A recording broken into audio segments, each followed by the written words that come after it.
Hello friends, good morning. இப்போ ஒரு காரசாரமான சட்னி செய்யலாம். வாங்க அது எப்படி செய்யுதுன்னு பார்க்கலாம். இப்போ அடுப்பு பற்ற வச்சு வானல் வச்சுருக்கேன். வானல் சூடாகட்டும். அதில் எண்ணெய் ஊற்றிடலாம்.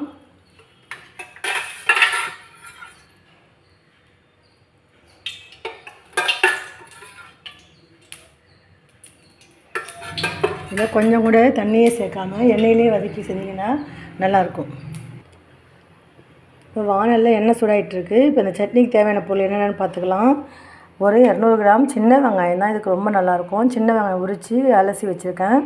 2 மீடியம் சைஸ் தக்காளியை கட் பண்ணிங்கன்னா அதில் இருக்க ஜூஸ்லாம் வானலில் இறங்கி வானலில் பிடிச்சிக்கும். அதனால் அந்த காம்பு பகுதியை மட்டும்தான் கட் பண்ணுவேன். ஒரு கொட்டை புளி, ஒரு 6 வரமிளகா, தேவையான அளவு உப்பு. இதுதான். ஃபஸ்ட்டு இப்போ எண்ணெய் காஞ்சிருச்சு. முதல்ல நம்ம இந்த வரமிளகாயை மட்டும் வறுத்து எடுத்துக்குவோம்.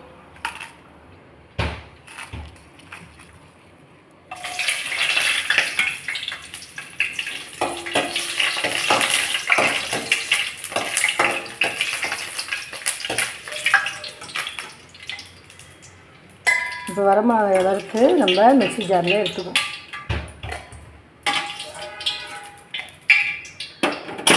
இப்போ இதில் 2 தக்காளியும் சேர்த்துக்கணும்.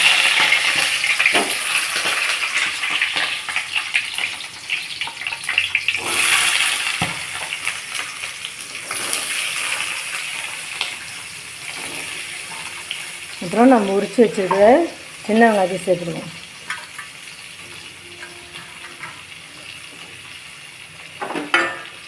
இதில் கொஞ்சோண்டு தண்ணி விடாமல் இந்த வெங்காயம் தக்காளி இருக்குல்லையே இது நல்லா வதங்கி வரட்டும். அதுக்கு முன்னாடி நம்ம மிக்ஸி ஜாரில் சேர்த்த வரமிளகா, ஒரு கொட்டை புளி, தேவையான அளவு உப்பை போட்டு ஒரு சுற்றிட்டு வந்துடுவோம். இதிலே பாதி மசிஞ்சிடும். வெங்காயம் தக்காளி ஈரமாக இருக்கனால அதையும் ஒன்றா சேர்த்து போட்டால் மிளகாய் சரியாக மசியாது. அதனால் மிளகாய், உப்பு, புளியை ஃபஸ்ட்டு அரைச்சிட்டு வந்துட்டு அது கூட வதங்கி ஆற வச்ச வெங்காயம் தக்காளி போட்டு அரைச்சிக்கலாம். பாருங்கள் ஃப்ரெண்ட்ஸ், இந்த மாதிரி மிளகா, புளி, உப்பை ஃபஸ்ட்டு நல்லா அரைச்சிட்டு வந்துட்டேன். இப்போ வெங்காயம் நல்லா கண்ணாடி பதத்தில் வதங்கிடுச்சு. தக்காளிலாம் தோல் சுருங்கிடுச்சு. இப்போ இதை நல்லா ஆற வச்சுட்டு மிக்ஸி ஜாரில் சேர்த்து திருப்பி அரைச்சிட்டு வந்துடலாம். இந்த சட்னி அரைச்சிட்டு வந்தாச்சு ஃப்ரெண்ட்ஸ். இப்போ வேறு ஒரு பாத்திரத்தில் ட்ரான்ஸ்ஃபர் பண்ணிடலாம்.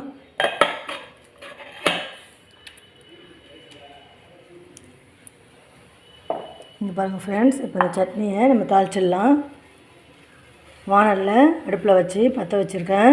இதை வானல் காயிட்டு எண்ணெய் ஊற்றிக்கலாம். எப்பயுமே வெங்காயம் தக்காளி வதக்கிட்டு அந்த வானலில் அப்படியே தாளிச்சிங்கன்னா அப்படியே பிடிக்கும் வானலில்.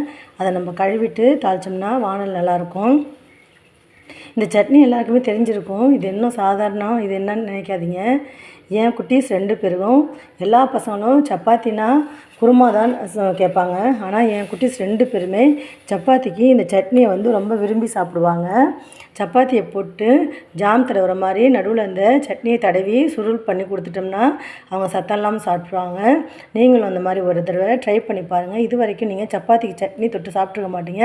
ஆனால் இந்த மாதிரி செஞ்சு தொட்டு சாப்பிட்டு பாருங்கள், உங்களுக்கு ரொம்ப பிடிக்கும்.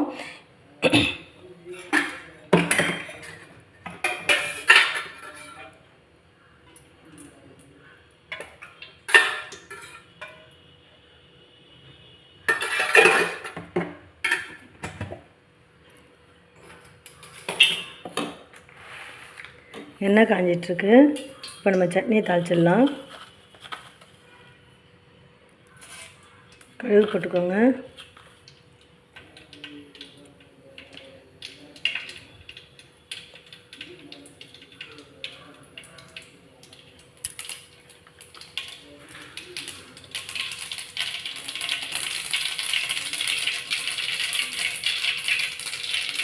கடுகு பொரிஞ்சிருச்சு. இப்போ நம்ம உளுத்தம் பருப்பு சேர்த்துக்கலாம்.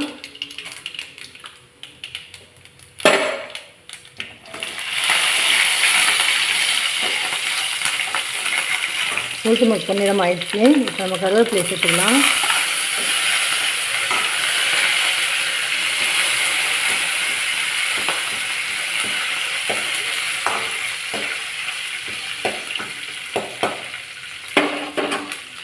நம்ம தாளிப்பு எடுத்து சட்னியில் சேர்த்துக்கலாம்.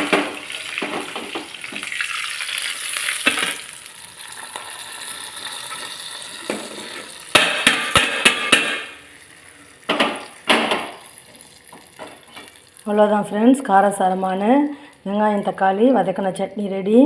இது வந்து எல்லாருக்குமே தெரிஞ்சிருக்கும். பிகினர்ஸு இது ட்ரை பண்ணி பாருங்கள். ஆனால் நீங்கள் சப்பாத்திக்கு ட்ரை பண்ணி பார்த்துருக்க மாட்டீங்க. ஒரு தடவை நீங்கள் சப்பாத்திக்கு ட்ரை பண்ணி பாருங்கள். இந்த வீடியோ உங்களுக்கு பிடிச்சிருந்தா லைக் பண்ணுங்கள், கமெண்ட்ஸ் பண்ணுங்கள், ஷேர் பண்ணுங்கள்.